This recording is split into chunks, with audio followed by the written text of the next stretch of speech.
Today we are making a healthier version of chicken parm, and don't worry, you don't have to tell me it's not traditional, I already know. We are going to start by cutting off about 1.5 inches from a loaf of Italian bread. You could also use a baguette. I'm just going to tear it apart so that it's easier to fit into the food processor. Next, we're going to chop up 1.5 pounds of tomatoes, which for me ended up being 5 tomatoes, and we're going to chop it so that it fits into the food processor. When you process the tomatoes, you should leave it so that it's chunky, but my preference is that it would be a little smoother. So if that's what you prefer, follow your heart. This is what mine looks like.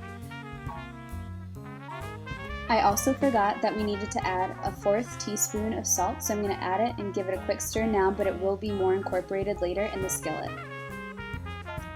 Next, we are going to thinly slice 2 cloves of garlic.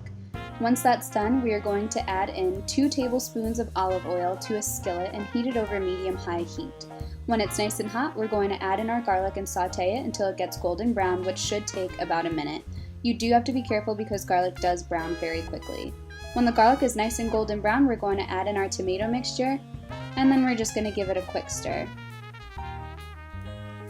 I'm going to add in a pinch of red pepper flakes, and I will show you how much I added. But I will tell you that later on I did add a second pinch because it just didn't have enough heat for me. If your preference is for more heat, then add more. If it's for less, then add less. After we add that, we're going to give it another stir, and then we're going to go over to the air fryer and get that set up.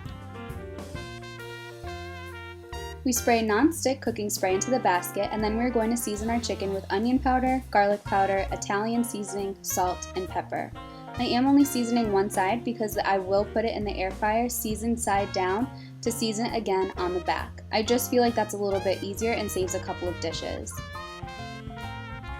We're seasoning the back the same way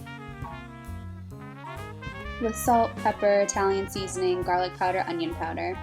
And right about here you'll see that I forgot our pepper shaker is broken and I dumped pepper onto one piece of chicken. At least no one can say that I didn't season it thoroughly.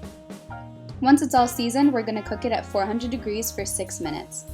While that's cooking, we're going to go cut off the other end of our loaf of bread, and then we're going to cut it in half once lengthwise and again widthwise. So there should be 4 pieces. Once it's all cut, we're going to place them on the baking pan and set them aside until there's 5 minutes left on the chicken. When the chicken has gone through its first 6 minutes, we're going to flip them over and cook it for another 6 minutes at 400 degrees. Once it gets down to 2 minutes, we will be adding slices of mozzarella cheese on top of all the chicken and letting it cook down for the last 2 minutes so that the cheese melts. Again, when there's 5 minutes left on the chicken, we're going to be placing our bread into the oven. I have mine preheated for 525 degrees, so the broiling preset, and I'm going to check on the sauce again just to make sure that none of it's stuck to the bottom or burned at all.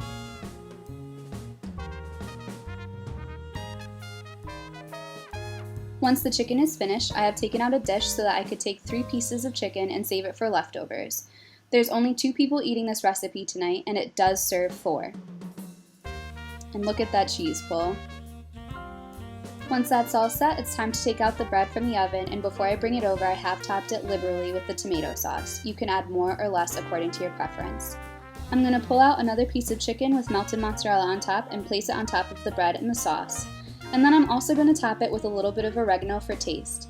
This recipe was really delicious, and I will definitely be making it again, and I highly recommend it. It was very easy and straightforward, and if you try it, I hope you like it, and maybe let me know in the comments if you did.